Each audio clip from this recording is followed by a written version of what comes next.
Voy a grabar, ¿eh?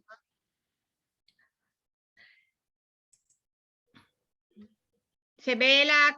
¿Has compartido ya pantalla? Sí, no, pero es que me he confundido. Bien. Bueno, empezamos con la charla.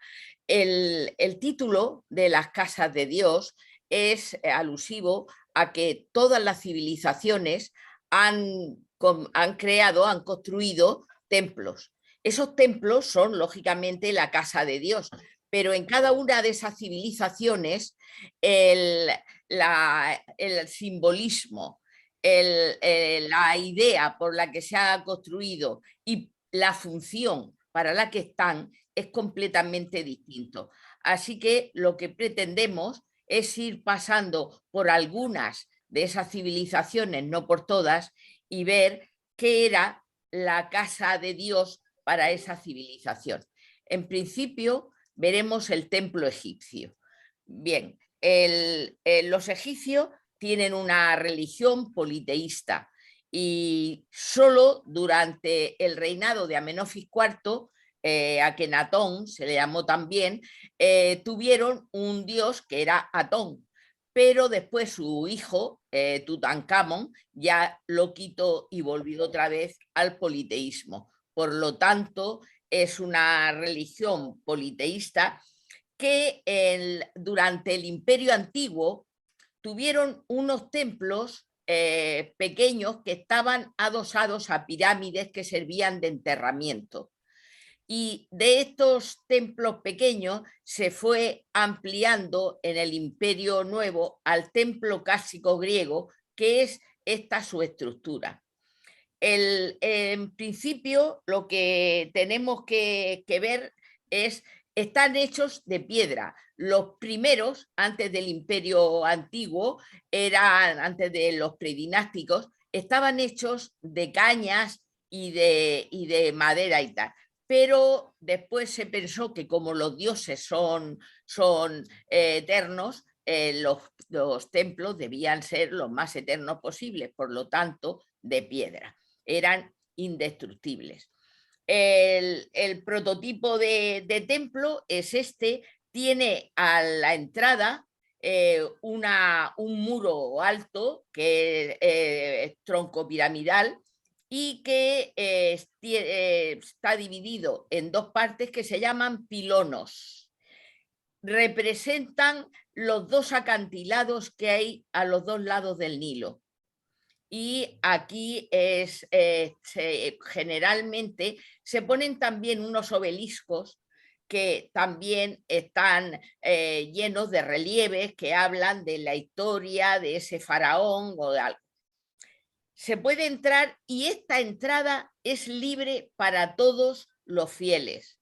Hasta este patio o sala ípetra pueden entrar todos los fieles. Está rodeada, es como un peristilo, está rodeada toda de columnas, pero el centro está abierto y es luminoso, no está cubierto. Aquí pueden entrar los fieles, como he dicho, y hacer sus ofrendas. Sus peticiones y sus ofrendas las pueden hacer aquí, pero ya no pueden pasar. Conforme el templo griego va profundizándose en el espacio, se va convirtiendo en más oscuro y más estrecho. Aquí se pasa a la sala hipóstila. La sala hipóstila, como su propio nombre indica, está entera lleno de columnas y techada. Por lo tanto, ya es mucho más oscura que el patio. En la parte central, esto que veis aquí, que está abierto, en la parte central son un poco más altas las columnas, pero también están cubiertas. Y después se pasa a veces hay dos salas hipóstilas, una detrás de otra, pero simplemente con una sería suficiente un templo clásico. Y después está el Santuarium o Santa Santorum.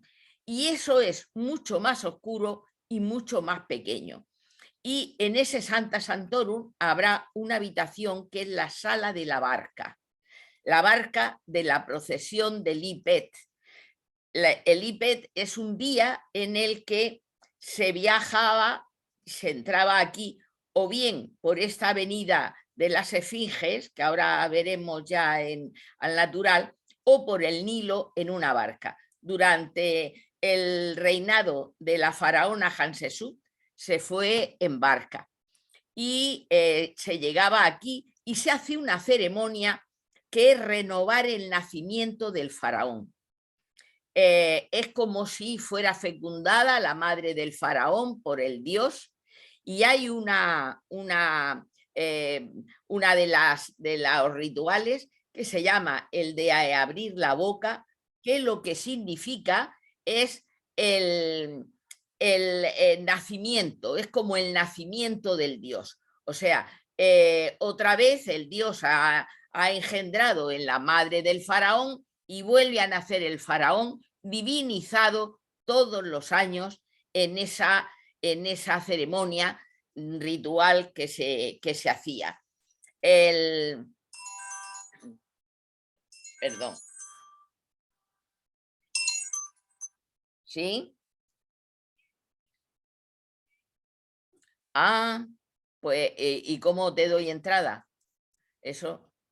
Ah, ya te he dado, sí. ¿Es? Ya, nada. Perdonar, era Ángeles que se ha quedado fuera. Bien.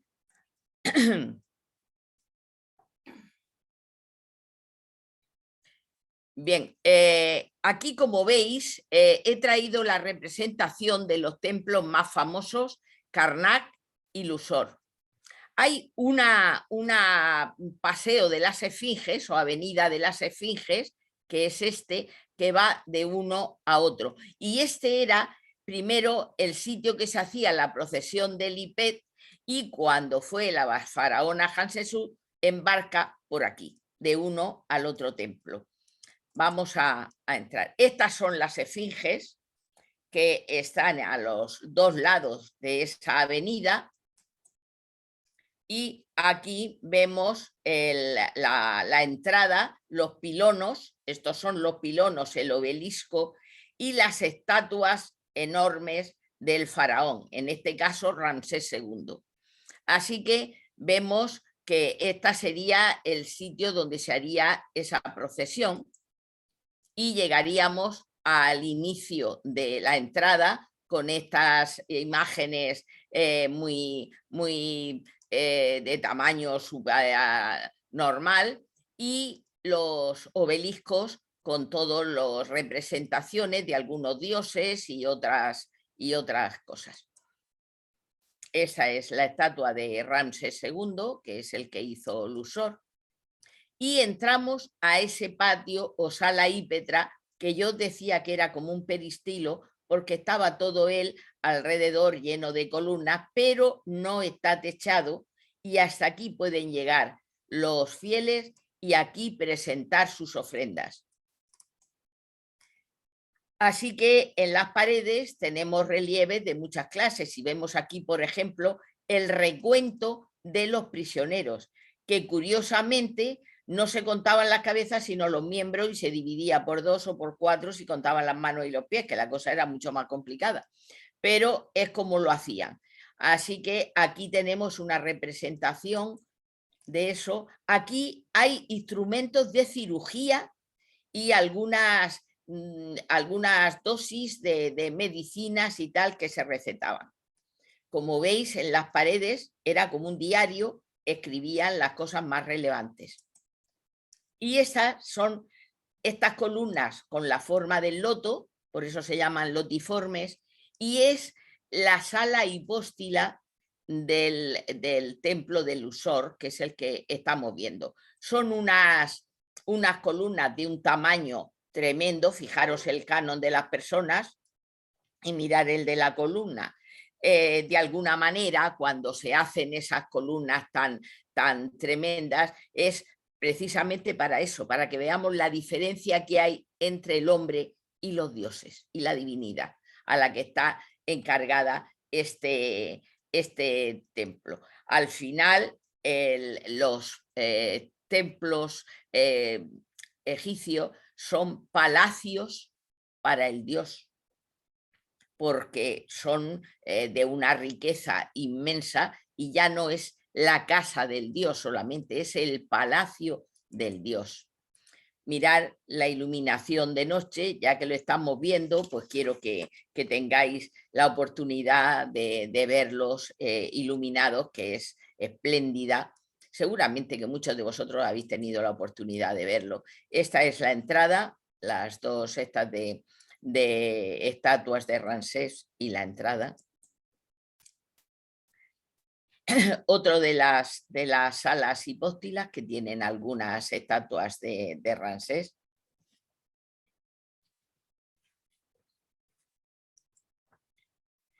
Y la barca sagrada. La veis aquí, está representada la barca sagrada con un dosel para darle mayor relieve. Y tenemos aquí a la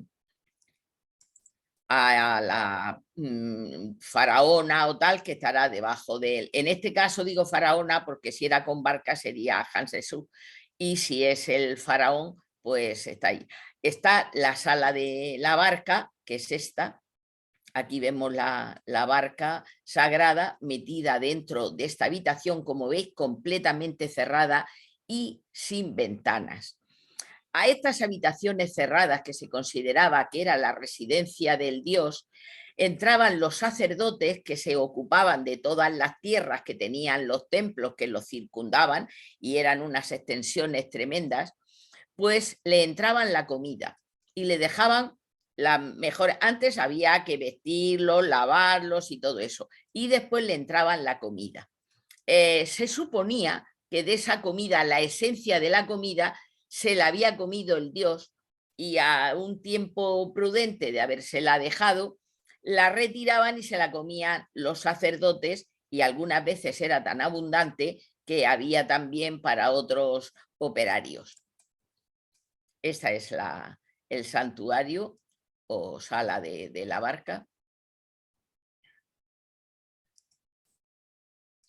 Y aquí, como veis, desgraciadamente, pues todavía en alguna de las personas que ocuparon los templos en las intervenciones, pues pusieron estas rayas y tal, que lo he traído con la idea de que a nadie de los que viaje se le ocurra la idea. Yo un día tuve un altercado en un templo en Sicilia, que unos franceses se entretuvieron en con el dedito quitar las teselas de los mosaicos que estaban puestos, mosaicos con los fondos de oro, y se estaban llenando los bolsillos con los mosaicos. Los vi, los denuncié a un guardia que había y montaron un escándalo. Pero es que es indignante que se hagan estas cosas.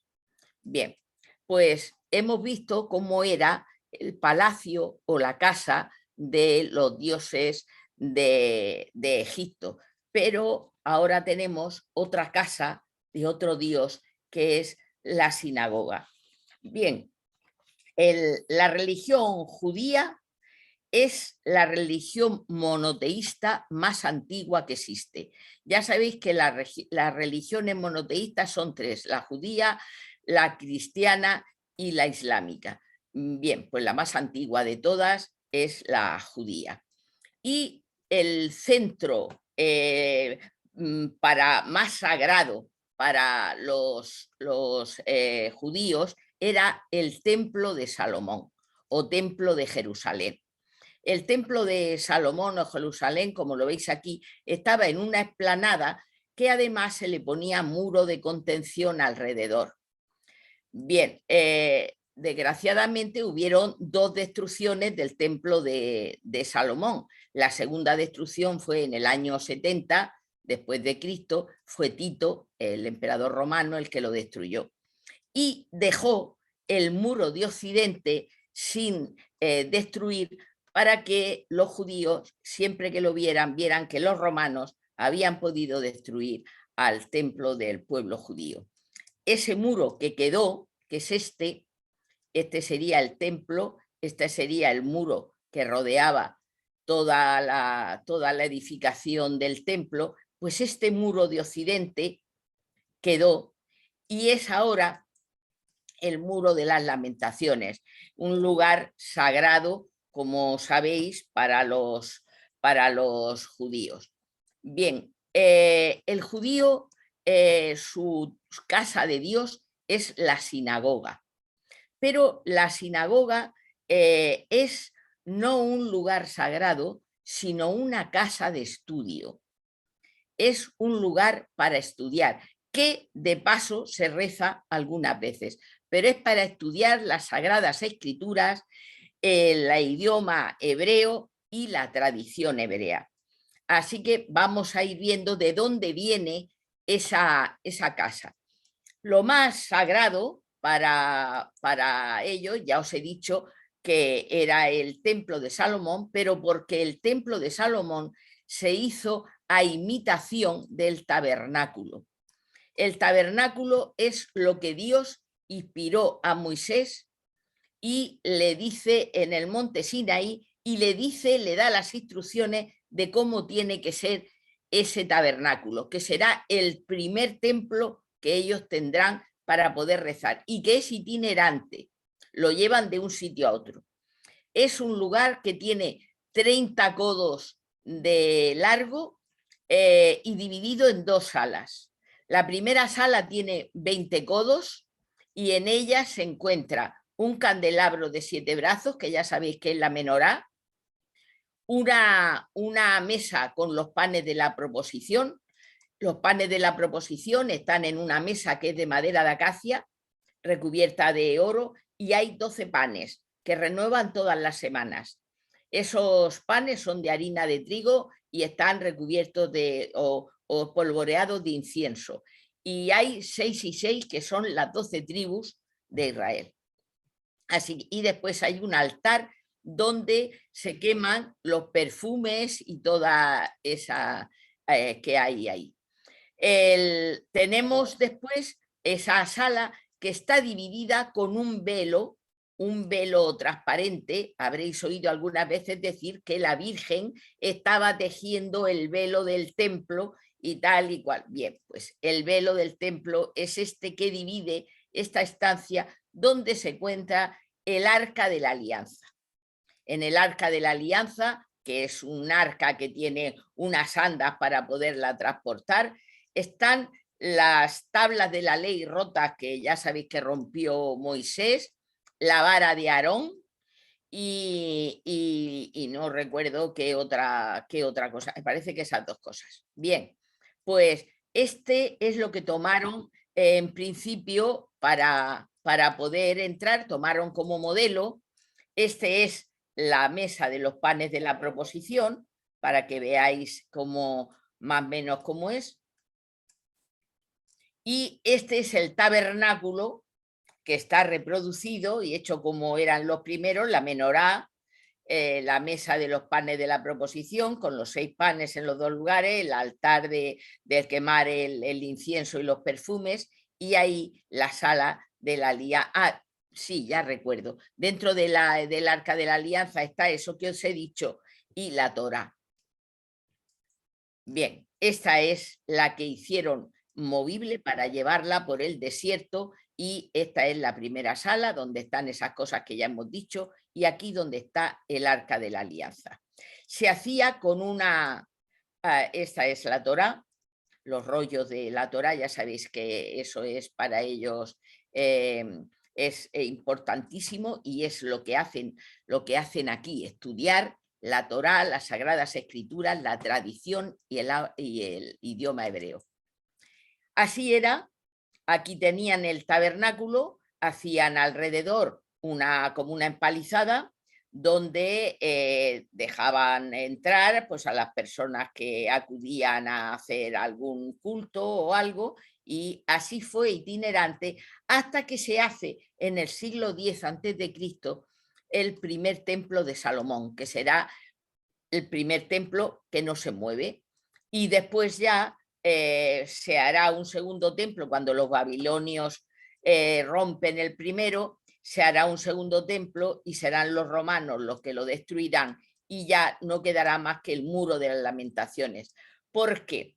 la mezquita de la Roca, que está en la explanada de la Roca, donde estaba antes el templo de Jerusalén, no pueden acudir los judíos. Esto sería una sinagoga que con el tiempo, andando el tiempo, no se necesita que sean construidas expresamente, sino que con cualquier local se podía hacer. Los judíos ya sabéis que han sido errantes, siempre nómadas, no han tenido una nación que estar y han tenido que adaptarse a muchas cosas, y entonces en lugar de hacer edificaciones en algunos sitios no han sido posibles, pero sí que son necesarias que tengan ciertas cosas. Por ejemplo, la bima, que es como una especie de púlpito, está elevado, donde ahí se leen la Torá. Aquí vemos cómo tienen los rollos de la Torá, uno en cada mano, y el rabino los lee y tal. Un armario donde se guarda la Torá, el calendario, el de los 7 brazos, la menorá, y después una luz siempre encendida, una lámpara siempre encendida. Eso es las cosas que se exigen, y entonces adaptan cualquiera de los locales que han podido acceder y tal, como una sinagoga. Y las salas de estudio, que también sirven después para rezar si quieren.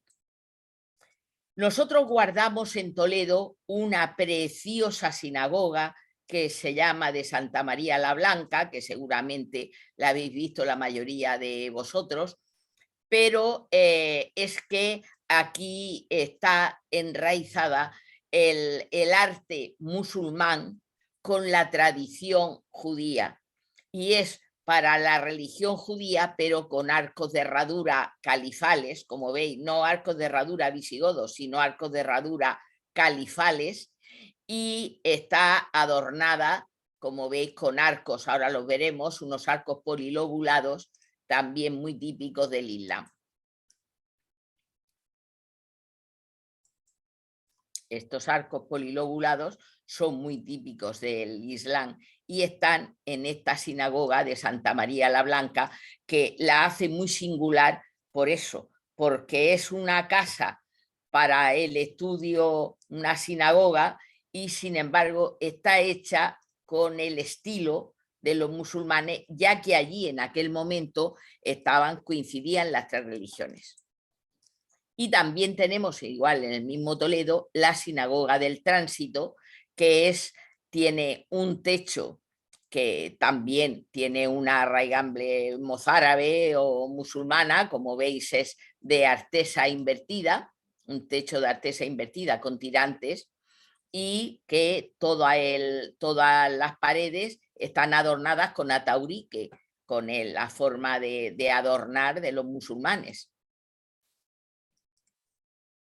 Mirar, esto es completamente musulmán, los arcos polilobulados, todo esto es para darnos idea de en algún momento la unión que hubo, la convivencia, sino la unión, la convivencia que hubo de unas religiones con otras. Ahora yo no sé si algunas religiones dejarían que se hiciera con el estilo de otra religión sus templos. Sin embargo, en aquel momento sí fue posible en Toledo.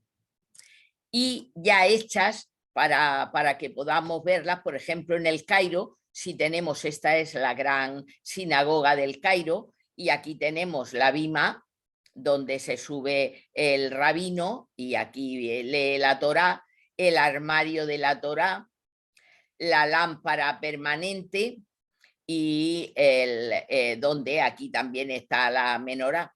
Bien, pues eso es esta, y también tenemos esta es histórica, esta es de la Ciudad de México. Igual, aquí tenemos la bima, el armario para eso, los candelabros, las menorá que tenemos aquí y tal. Y esta es la de Roma. Y es un momento en el que el Papa Benedicto XVI acudió y hicieron conjunta, un rabino y el Papa, una sesión de rezos juntos. pero este será el armario donde guardan la Torá. La que tenían en Berlín, desgraciadamente esa sinagoga desapareció completamente, bueno, desapareció, ¿no? La quemó Hitler, claro, y así quedó. Este sería lógicamente, donde estaría la Torá, y eso es cómo quedó ella. Aquí sí que vemos que tiene también un regusto de estilo cristiano. Estos arcos de medio punto y tal y cual, es muy regusto cristiano. Así quedaron los documentos en el Holocausto. Es algo que es una pérdida para ellos de su historia, sus papeles, donde estaba su historia, eso lo consideran fatal. Bueno, también las personas, por supuesto. Y el día que es el día de las lamentaciones, el día del arrepentimiento, es el Yom Kippur, y entonces se colocan el talit, que es este manto que veis que llevan, que pueden ser de distintos colores, y hacen ayuno desde un día hasta el día siguiente a la misma hora, 24 horas completas de ayuno. Bien, pues ahora pasamos a otra completamente distinta, otra casa de otro dios, que es el templo budista. Veréis, el budismo es una doctrina filosófica y religiosa, pero no teísta. El no teísta quiere decir que no cree en un Dios absoluto y creador, aunque sí que cree en ciertos conceptos espirituales y tal. El no creer en un solo Dios, en uno o en varios dioses creadores, es que ellos creen en la reencarnación, y los dioses van cambiando de apariencia y de nombre y tal. Por lo tanto, es no teísta, porque el propio Buda veremos que ha vivido distintas vidas, y entonces no, unas veces hay un Buda, otras veces hay otro y tal. Así que es no teísta. Y el templo que ellos tienen es la estupa, pero la primera estupa la hizo el emperador Asoka, y parece ser que era como asimilada a un túmulo funerario.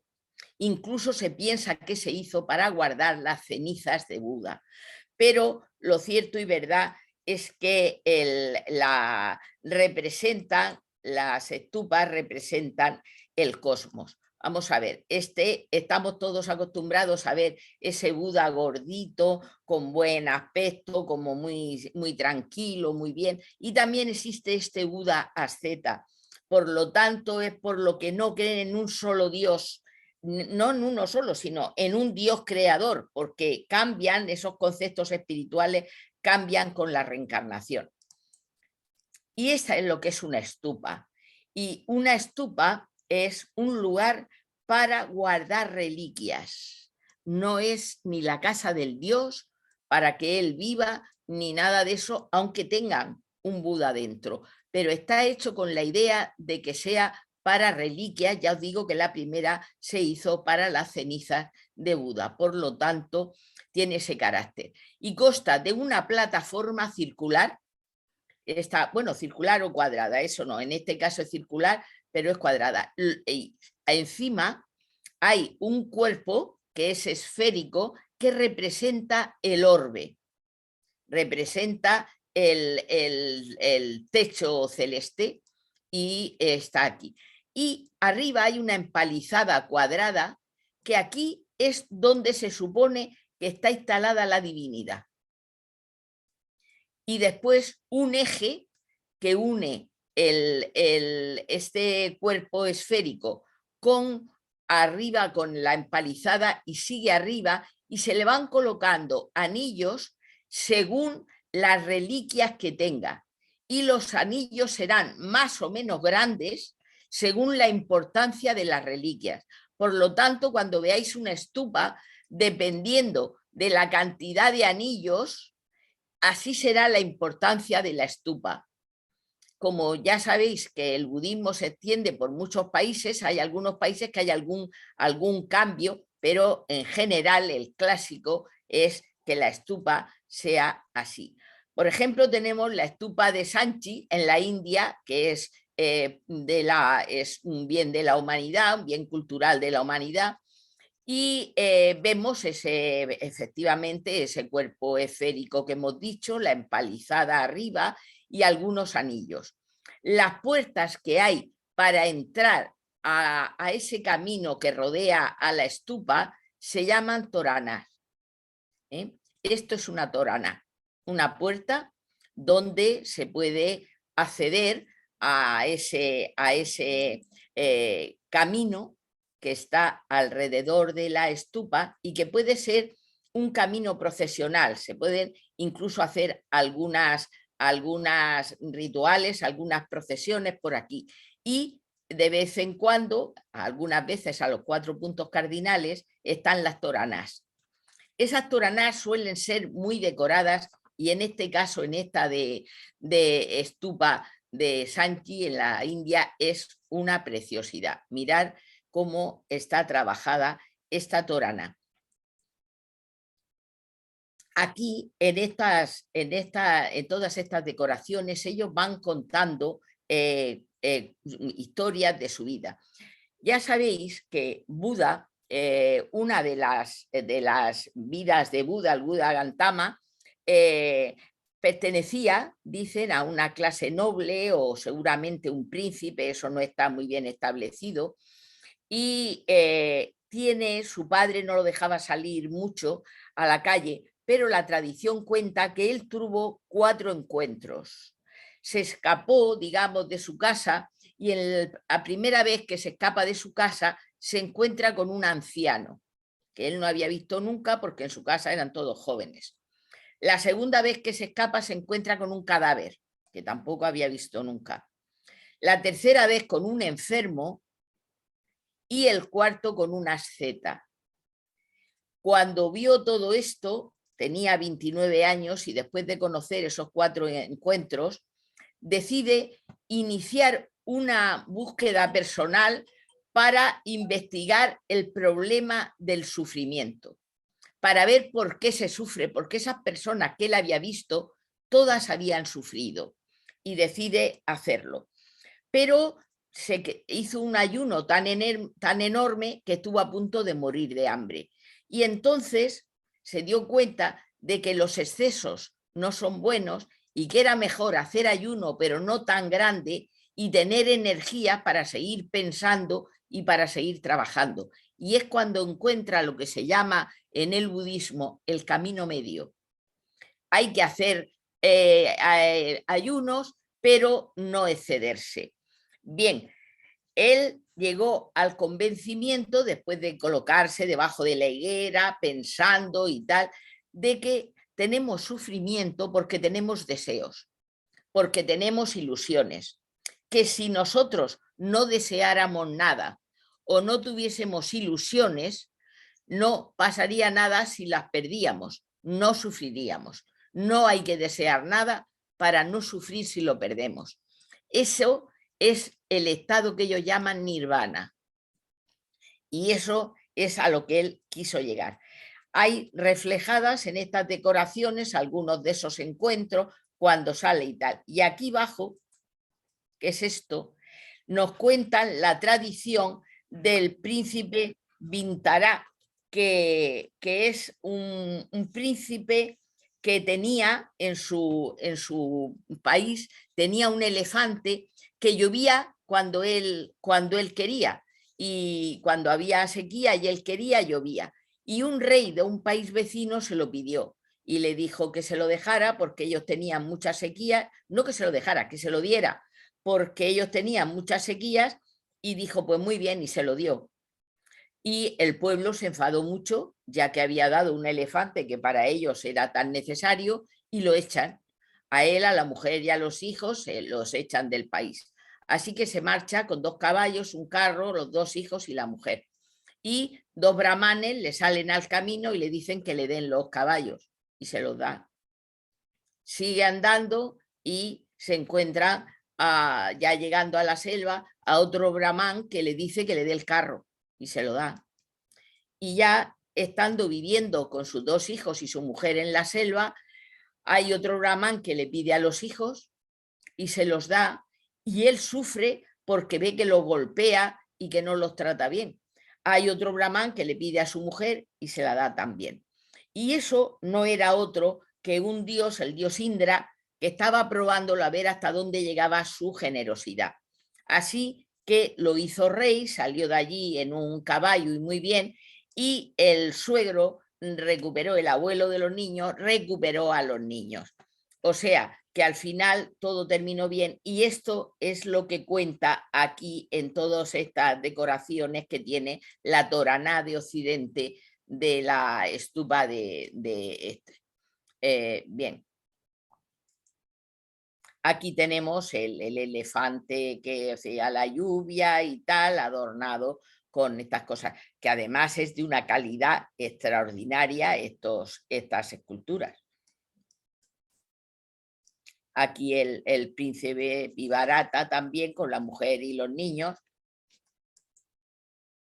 Y después en Tailandia cambia un poco, aunque aquí tenemos igual esta sombrilla con la empalizada cuadrada y los anillos aquí y aquí también, pero lo cierto y verdad es que cambia un poco esto de no es redondo, el cuerpo esférico, porque ha cambiado de nacionalidad y cambia un poco.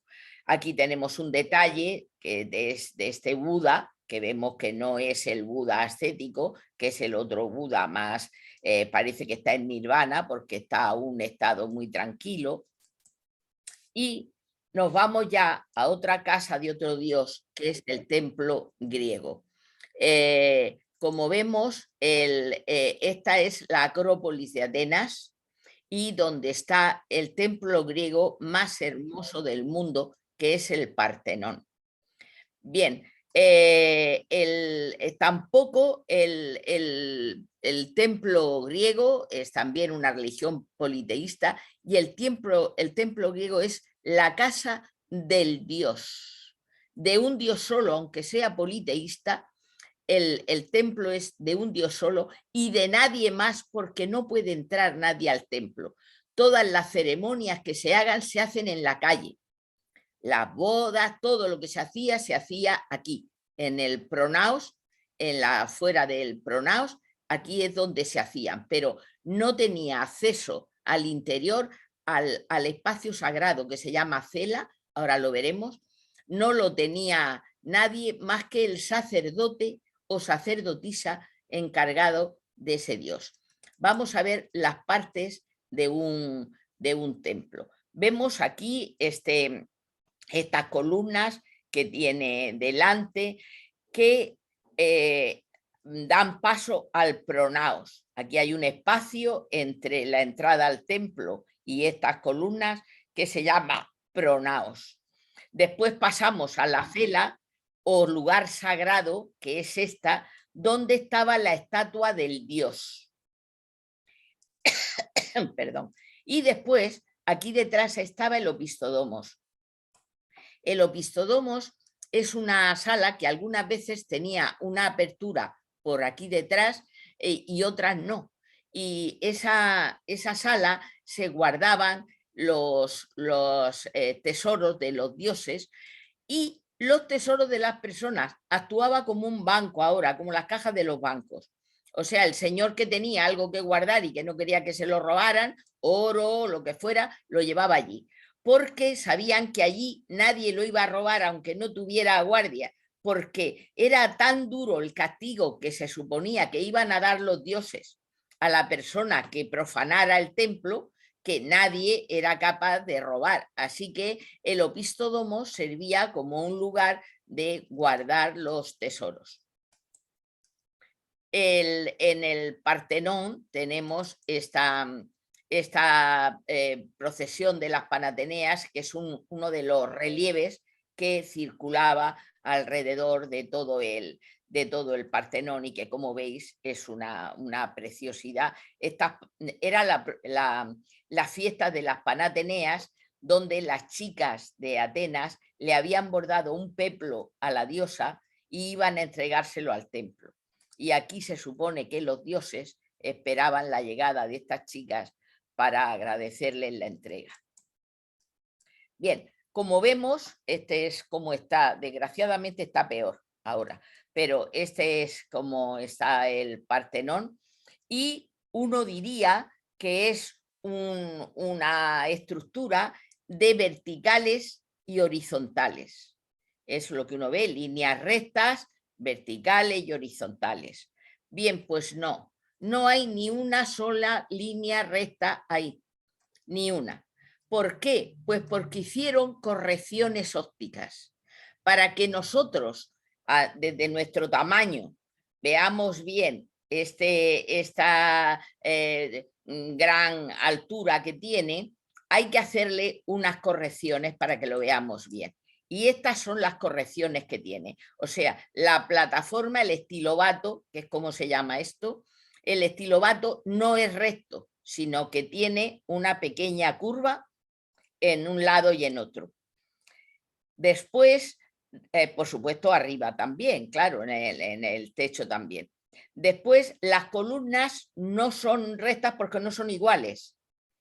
Tienen un énfasis que se llama, que hace que no sean igual por una parte que por otra.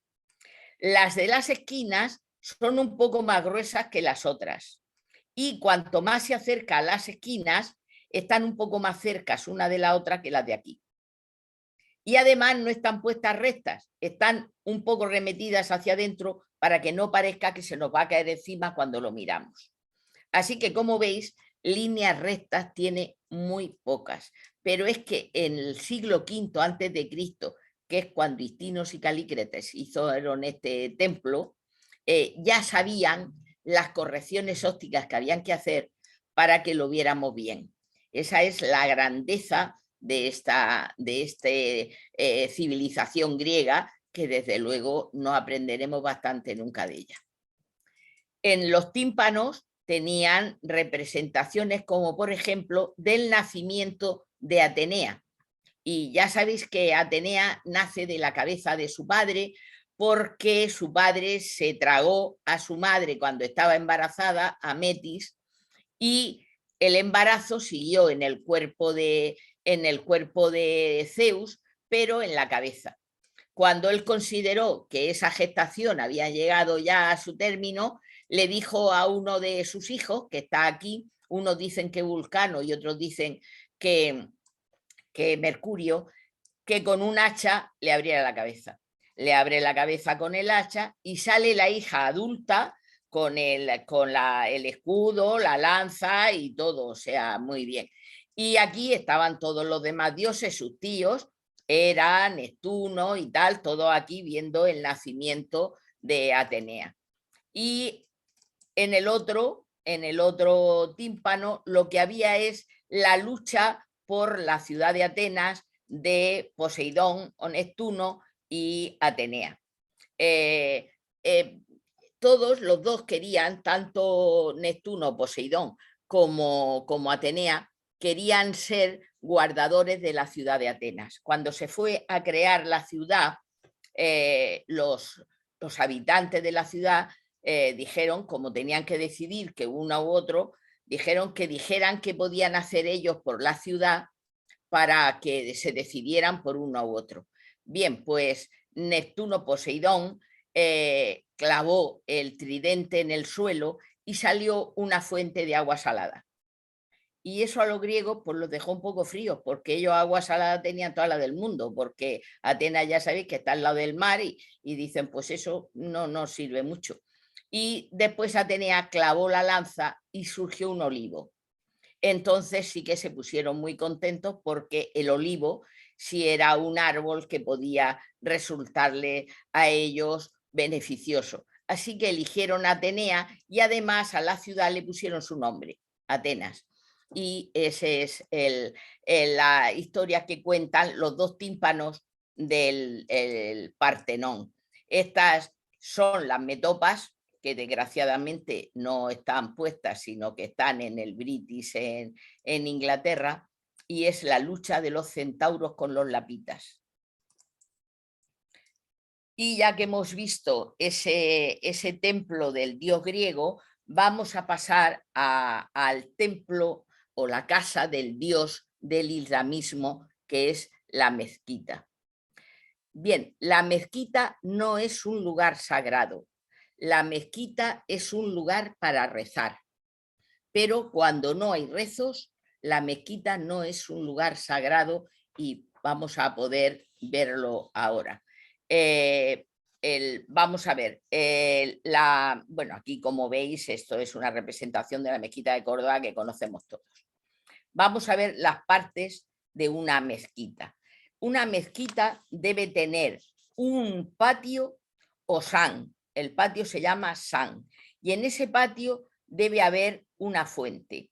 Ya sabéis que necesariamente ellos tienen que lavarse las manos y los pies y la cara antes de rezar y tienen que rezar 5 veces al día. Por lo tanto, es muy, lo habréis visto seguramente en alguna de las ciudades islámicas que hayáis visto, en las plazas y tal, las fuentes tienen unos grifitos y aunque sean fuentes muy, muy adornadas y tal, tienen unos grifos cerca para que la gente se pueda lavar, si les cae allí la hora de la oración, se puedan lavar las manos y los pies. Bien, pues después de ese patio, donde hay generalmente un alminar, que es el lugar donde el muacín llama a la oración 5 veces al día, se pasa a la mezquita. Esta es una mezquita hipóstila y todo en la sala de oración se llama haram. Toda. La única cosa que les exige a los musulmanes su religión es que recen mirando a la Meca. Claro, cuando ellos rezaban en las plazas, que no existían las mezquitas surgieron por necesidad. Ellos rezaban en las plazas, pero claro, hace mucho calor y además se ponen la cabeza mucho porque bajan la cabeza y en la nuca les daba el sol y tal. Decidieron hacer unas estoas que ellos se metían debajo y les daba la sombra mientras rezaban. Conforme habían más fieles, se fueron aumentando las estoas y después resultó que si cerrabas, pues era una sala hipóstila. Bien, pero una vez que estás dentro de la iglesia, cuando estás fuera, ves por el sol, te puedes orientar y te puedes poner mirando a la Meca. Pero cuando te metes en un edificio que no ves el sol, ¿cómo sabes si estás mirando a un sitio a otro? Pues para eso hicieron un muro que se llama la Qibla, que es el muro que está mirando a la Meca.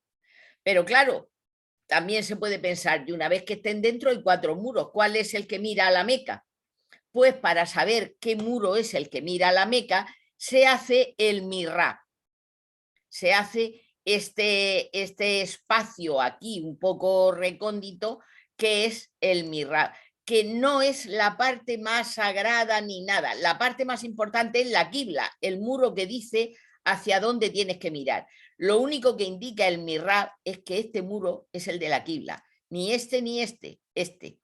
Y, por ejemplo, en algunas mezquitas, como la de Jerez de la Frontera, podéis ver que el mihrab es una oquedad mínima, como si fuera para colocar un botijo o una cosa de cerámica, cualquier jarrón o cualquier cosa de cerámica, porque únicamente sirve para indicar que ese es el muro de la qibla. Lo que ocurre es que como en la mezquita de Córdoba y en la mezquita de Damasco se adornó mucho el mihrab, la gente piensa que como está muy adornado es muy sagrado, pero no. Bien, después en algunos lugares, no en todos, pero en algunos lugares donde hay califas, se hace un espacio alrededor del mihrab muy adornado, que es donde rezaba el califa, donde, sobre todo porque en Córdoba ya a un califa lo mataron mientras que rezaba. Así que para que eso no ocurriera, pues se hizo esa masura que lo separaba un poco de los demás. Bien, esta es la mezquita de la Roca, la que está en el lugar del templo de Salomón. esa sagrada para las 3 religiones monoteístas, pero que ni los cristianos ni los judíos tienen acceso. Pero, ¿por qué la consideran sagrada a todos? Bueno, los judíos, porque ahí estuvo el templo de Jerusalén, el templo de Salomón, que es donde quedó el arca de la Santa Alianza, que se quedó en este monte, el monte Moria. Bien, pues también es sagrada para los cristianos porque se supone que en esta roca que está en el interior es donde Abraham intentó sacrificar a su hijo Isaac a petición de Dios y que después el ángel no lo dejó. Y para los islámicos es sagrada porque desde esa roca se supone que es desde Mahoma con su yegua y acompañado del arcángel Gabriel subió al cielo. Así que para las 3 religiones es un lugar sagrado y lo que ocurre es que las otras 2 religiones no pueden entrar aquí en el interior. Nosotros sí. Así que ahora lo veremos. Este es todo en mosaico. Es de una belleza estupenda. Yo dentro no he entrado, pero fuera sí que la he visitado mucho. Y dentro tenemos este trozo de roca, por eso se llama la mezquita de la roca, porque esta roca del monte Moria, donde ocurrieron esas cosas que os he explicado. Por lo tanto, aquí es donde vienen a rezar los islámicos y donde les gustaría también a los judíos y a los cristianos poder entrar. Aquí estuvieron las órdenes del Santo Sepulcro, del Temple y tal, todos custodiando este templo de Salomón que estaba aquí, en este lugar. Bien, y ellos tienen esta mezquita de Damasco, que es la mezquita omeya de Damasco, que es espléndida y que para ellos es su insignia, porque es la que ellos más van, ya que la de la roca es solo visita temporal.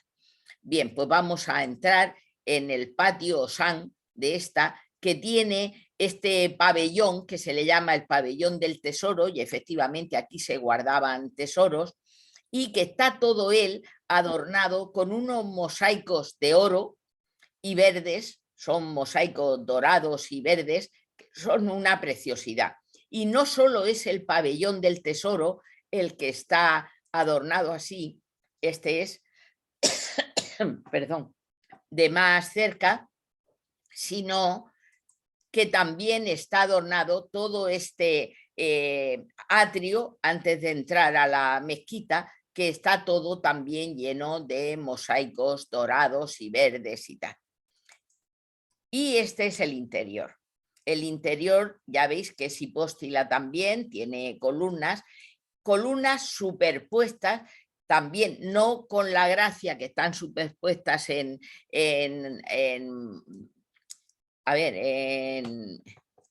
posible, en Córdoba, sino aquí sobre estos arcos grandes hay otra arcada más pequeña, mucho más, a mi entender, mucho más bonita y más original es la de Córdoba, pero esta es grandiosa y desde luego no es anterior a la de Córdoba, pero a mí en muchas ocasiones me decían cuando estudiaba y tal, se hizo la de Córdoba a imitación de la de Damasco. Yo tenía mucho interés de ir a Damasco para verla. Efectivamente, en el momento que pude fui y vi que no tiene mucho que ver con la de allí, sino que lo que ocurre es que sí que hay 2 arquerías superpuestas, pero no tiene nada que ver con la de Córdoba.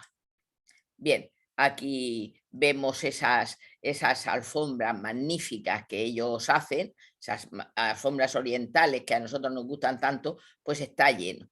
Pero cuando digo que esto no es es una sala de oración, pero no una sala sagrada del Dios, es que, mirad, aquí la gente duerme la siesta, hace tertulias, ahora lo veréis, incluso apoyados en el mihrab, están allí.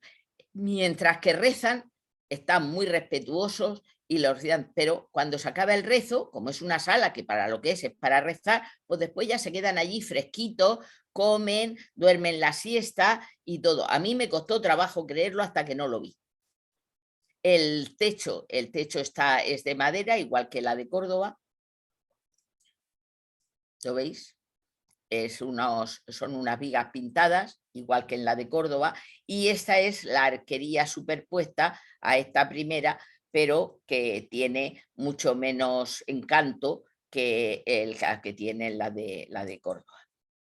Este es el mihrab de allí, y mirad cómo está este señor, con la espalda apoyada ahí durmiendo. O sea que no para nada, y esto es igual, o sea que y aquí dejan paquetes y todo, o sea que no es eso. Y al lado está la bima, digo, el minbar, perdón, aquí, el minbar, donde en la oración más importante de ellos, que es la del viernes por la tarde, se sube aquí el muecín y dirige los rezos. Esto con un gran angular para que veáis esta bóveda que tiene aquí delante del minbar y del mihrab, tiene aquí esta bóveda. Una cosa que viene traída más de la basílica. Y como para que veáis otra casa del dios de esta mezquita, he traído rápidamente esta mezquita de Hassan II de Casablanca, que es realmente un espectáculo verla, porque aquí se ha gastado dinero a montón, se ha robado terreno al mar, que ya veremos a ver el tiempo que eso lo admite, pero que es espléndido todo, de lo más caro, de lo más tal, y quizás resulte fría porque realmente dentro es más como una exposición que como una mezquita vivida. Este es el interior. Estos son dos ríos, simulan los dos ríos sagrados. Aquí es el lugar de las mujeres, en la primera planta esta es el matroneum, y aquí es el donde están los hombres, y el techo es techo de artesa, de artesa invertida pero sin tirantes, muy bonito, estupendo, un brillo en los mármoles espectacular, es visto desde el otro lugar.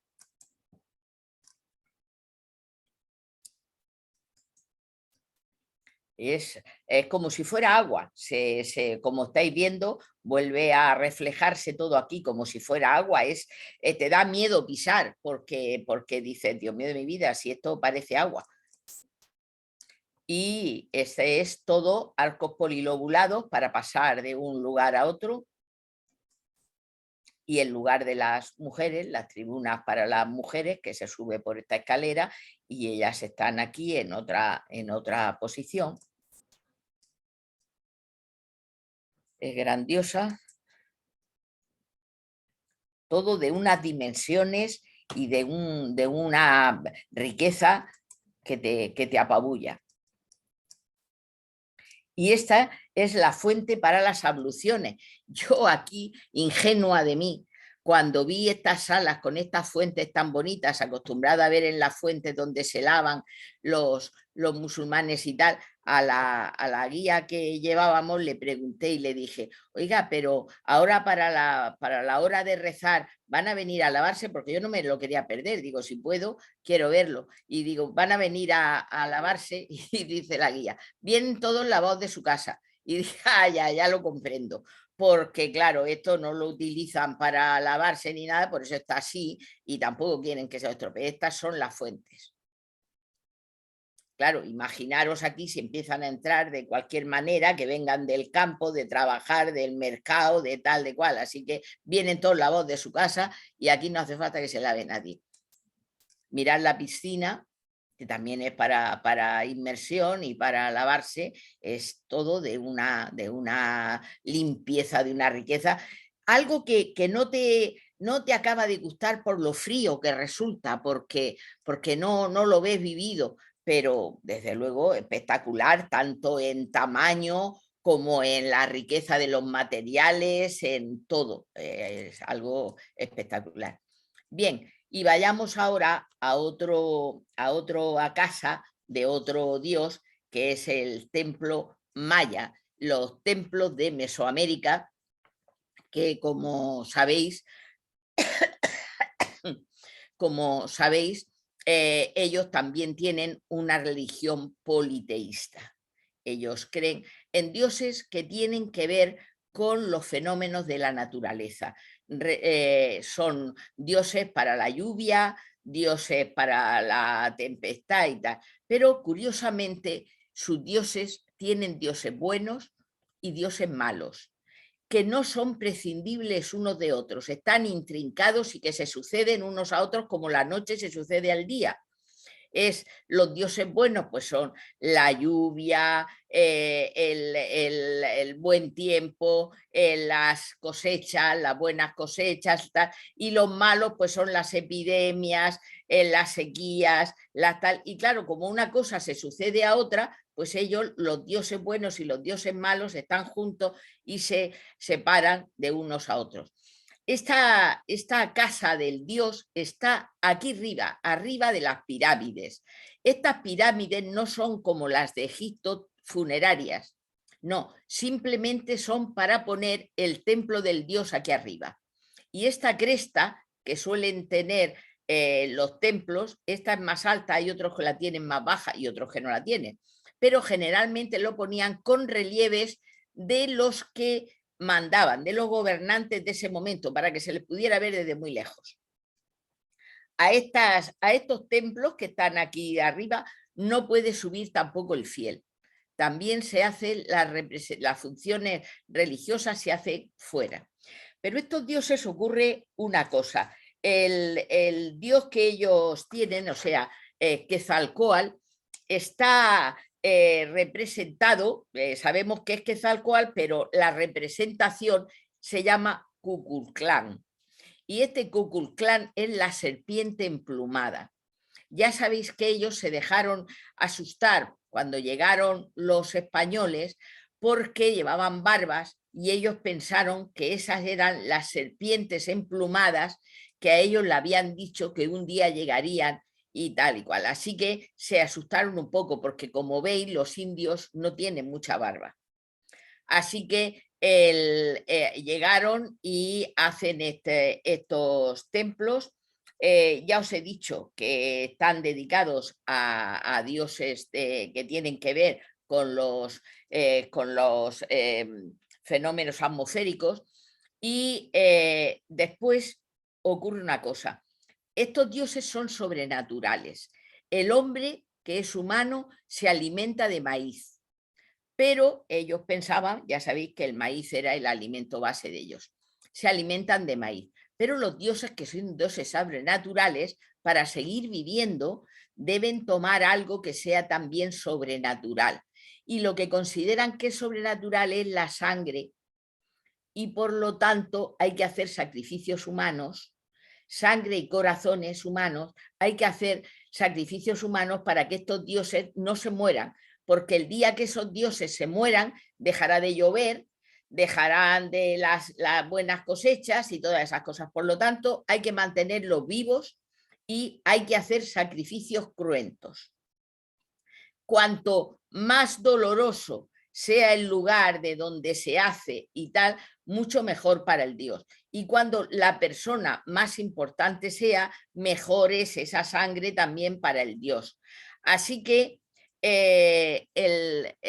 los sacrificios solían hacerse con unos punzones de marfil, que eran eso para los pequeños, no para sacar el corazón, eso solo para los caballeros lesionarse el pene, que es donde tenían que sacar la sangre, y las señoras tenían que sacarla de la lengua. No sé por qué, siempre dicen que las señoras hablamos mucho, debía ser por eso. Pero las mujeres debíamos de sacarnos la sangre de la lengua y los señores del pene. Bien, después estaban los corazones palpitantes, que hay que sacarlos vivos. No valía matar a la persona y sacar, porque si el corazón no estaba palpitante, el dios no palpitaría. por lo tanto tenía que ser en vivo. Imaginaros lo que debía de ser eso. Bien, pues esta es una de estas pirámides que tienen aquí a la serpiente, como veis, y la tienen aquí con una idea que os diré después. Aquí son las escaleras para ascender al templo, que es este. El templo es este. Ya os digo que no entra. Dentro de ese templo lo que hay, veis, la serpiente emplumada, la cabeza de la serpiente emplumada está por muchos sitios. Y aquí dentro de esos templos, este es el dios Kukulcán, la serpiente emplumada, está lleno de relieves con la imagen del dios en todas esas pirámides. Y en ese templo, que ya sabéis que se hacían también muchas averiguaciones del cosmos, pues está el templo del jaguar. En el templo del jaguar es donde se sentaba el sacerdote que hacía los sacrificios, y enfrente está el Chapmol. El Chapmol es otro dios donde se dejan aquí, está por esta postura que tiene, las manos las tiene puestas así como veis, que es donde se le coloca lo que se va a ofrecer, el sacrificio que se va a hacer.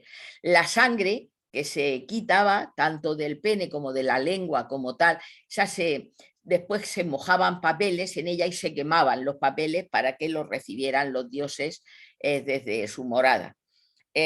Así que se hacía todo ese complejo ritual y tal. Pero habían también otras muertes sagradas. Aquí tenemos decapitaciones, flechamientos, y aquí hay un señor que está atado, no sabemos qué le irán a hacer, pero a lo mejor será quitarle el corazón. Y esto es un maya autolesionándose el pene. Así que abrían por la mitad algunas veces el pene, por lo menos una corte que se abría y sangraba mucho, y que después pues se lo volverían a liar o lo que fuera para que aquello cerrara. Eso ya no sé en qué consistía la operación. Y estaba el cenote sagrado. Esto era una cosa muy importante. Aquí echaban a doncellas jóvenes y a niños, porque la manera de morir es muy importante allí. O sea, si mueres en una muerte sagrada, es muy importante, porque eso te asegura que te vas a reencarnar en otra de tu especie, en otro personaje de tu especie. O sea, no serás un animal, no serás un perro o una araña o un tal, no, vas a ser un hombre. Y entonces eso era importante. Y después, pues con los prisioneros, con los gente que hacían el juego de pelota, el que mejor jugaba al juego de pelota, había que meter la pelota por aquí, era famosísimo, todavía están como los juegos de pelota por allí para que lo veamos. Los mejores jugadores del juego de pelota eran los que después sacrificaban a los dioses vivos, les abrían el corazón, les daban antes unas hojas que mascaran, unas hojas de coca, para que no fuera, pero ya os podéis imaginar porque yo una vez tuve ocasión en una exposición de ver los cuchillos rituales y se me cayó el alma a los pies, porque con ese cuchillo llegar hasta el corazón tenía que ser la cosa, desde luego, y en vivo tenía que ser la cosa agradable. Así que ese es la casa del dios que tenían en el mundo maya. Os he dicho que os explicaría por qué estaban las cabezas estas puestas aquí al fondo de esto. Mirad, hacían aquí escalonada esta parte para que cuando el sol diera poniente tendríamos aquí la imagen de la serpiente ondulante que llegaba aquí hasta la cabeza. Y esa era la serpiente que bajaba del templo, como si ya se le habían entregado los sacrificios, y bajaba hasta aquí otra vez la serpiente. Eran, desde luego, unas personas que tenían un cálculo en la arquitectura y tal fenomenal. Después la religión pues era un poco salvaje, pero los cálculos tanto del cosmos como en arquitectura era estupenda. Y por último tenemos la Basílica Cristiana. La Basílica Cristiana es una asamblea en la casa de Dios, en la casa del Padre. Por eso se llama eclesia, eclesia significa asamblea. En principio, las basílicas las entrega a los cristianos Constantino, el rey Constantino, porque cuando se dejan libre la religión cristiana, no había un lugar donde se pudieran reunir mucha gente, porque anteriormente, como era clandestino, pues en las catacumbas, en algunas domus o tal. Santa Elena, que era la madre de Constantino, se lo hace ver al hijo y el hijo entrega a tres basílicas que eran el lugar donde se impartía justicia y donde se compraba y se vendía. El juez se colocaba aquí en el ábside y ahí se le presentaban las cosas que debía él de juzgar. Y después en estos intercolumnios habían unos tenderetes, como unas tiendas ahí puestas como en los mercados y tal, donde se compraba y se vendía no tanto cosas al por menor, que también, pero sobre todo cosas al por mayor, por ejemplo, calzado para el ejército, cosas al mayor o al por mayor o para alguna tienda o para alguna cosa. O sea, se hacían contratos y además se impartía justicia. En algunos lugares, como por ejemplo en Padua, podéis ver una basílica que se ha restaurado y le han dado la misma función que tenían en tiempos de Constantino. Hay una sala donde se administra justicia, allí se hacen juicios y después se han puesto muchas tiendecitas de souvenir en todos los intercolumnios y tal. Hay unas tiendecitas pequeñas donde puedes llevar cosas de recuerdo del santo, medallitas, lo otro, el tal cual. Así que la han dejado así para que seamos capaces de hacernos una idea de cómo era la función que tenían las basílicas antes de utilizarlas en la religión cristiana. Y como de esto calculo que sabréis todos más que yo, pues lo dejamos y con esto damos por terminada las casas de los dioses. Muchas gracias por vuestra atención. Gracias a ti. ¿Queréis preguntar algo? Muchas gracias, Cecilia. Gracias. Muchas gracias, Cecilia. ¿Queréis preguntar algo? Magnífico como siempre, hija. Sí, es verdad. Ya, Cecilia, una cosa, a ver, aunque Dime. la casa tiene que ver y no tiene que ver con la casa de Dios, ¿está demostrado que el Arca de la Alianza estuvo en el Templo de Salomón? El Arca de la Alianza lo que dicen es que apareció en lo alto del monte Moria y en ese lugar se hizo el Templo de Salomón. No que estuviera el arca dentro, sino que donde el arca se posó es donde se hizo el primer templo de Salomón en el siglo X a.C. Sí, señor. Gracias. De nada. Muchas gracias, Cecilia. No hay ninguna otra cosa que revisar. Es que después de toda la explicación que nos has dado, nos queda poco por preguntar. Ya. ¿Os ha parecido bien cuando tengamos que hacernos la lengua por hablar mucho? A mí me la van, a mí es que mi lengua me la van a machacar. Me paso la vida hablando. Me la van a machacar. Bueno, hazte callar. Cecilia, no sé si has visto o no lo he entendido yo, dentro de la pirámide de los mayas había algo de lo que es dentro de la pirámide. Porque dentro de la pirámide no. No hay ni enterramientos ni nada, no es como las pirámides egipcias que eran enterramientos, no. Aquí es un lugar para tener en alto el templo por esas averiguaciones del firmamento que se hacían en cuanto al sol, la inclinación que tenía, cuando iba a hacer, y las tenía muy exactas porque fíjate, al hacer la pirámide, cómo sabían cuando el sol le daba que iba a crear esa sombra que al final era la serpiente emplumada que bajaba del templo abajo. Gracias. Muchísimas ¿Cuánto gracias, salía? guapa. Un besito. Un beso, gracias. Un abrazo, Cecilia. Gracias. Gracias. a Cecilia, vosotros. Voy a una tranquila pregunta, que por Muchas favor. gracias, Cecilia. Adiós. Cecilia, una preguntita. Dime, Que dime. yo no he entendido bien lo del concepto de la serpiente emplumada. ¿Qué significaba para ellos? ¿Qué Para ellos, representaba? ellos tuvieron, hay un dios para ellos que era una serpiente emplumada. Pues ¿por qué? Eso no sé por qué tenían ese dios. Pero lo que pasa es que les dijeron que ese dios, que era la serpiente emplumada, vendría un día y acabaría con el pueblo. Mira, esos pueblos mesoamericanos nunca estaban en el mismo sitio, tuvieron que ir bajando porque no conocían cuando se dejan las cosas, el barbecho, no conocían el barbecho. Entonces, cuando agotaban las tierras, después de 10 años sembrándolas, pues lo que hacían era abandonar aquello y bajar. Y claro, tenían que combatir con la tribu que estaba más abajo. Por eso cuando dicen, es que las tribus y tal, nosotros únicamente fuimos los últimos, pero ellos combatían unos con otros hasta que acababan. Y finalmente, pues eso, pues estaban los olmecas, los zapotecas, los chichimecas, los tal, o sea que allí habían montones de tribus. Y les dijeron que un día llegaría un dios que era la serpiente emplumada y que acabaría con ese pueblo.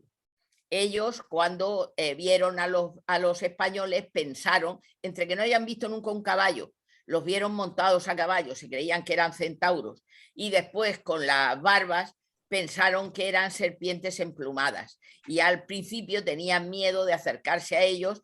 Y hombre, dices que era muy listo Hernán Cortés, sí, pero con 300 hombres, 16 caballos y una yegua, y que pudiera con un sitio que tenían 28.000 soldados, pues comprenderé que por muy listo que sea, si no recibes ayuda o no es que te tienen miedo, es muy difícil. Y aquí se dieron las dos cosas. Recibió ayuda del jeque gordo, el padre de la Malinche, y además le tenían miedo, las dos cosas.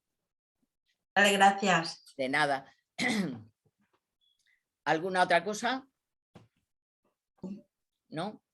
Bueno, pues muchísimas gracias a todos y hasta la semana que viene, que nos veremos con Caravaggio.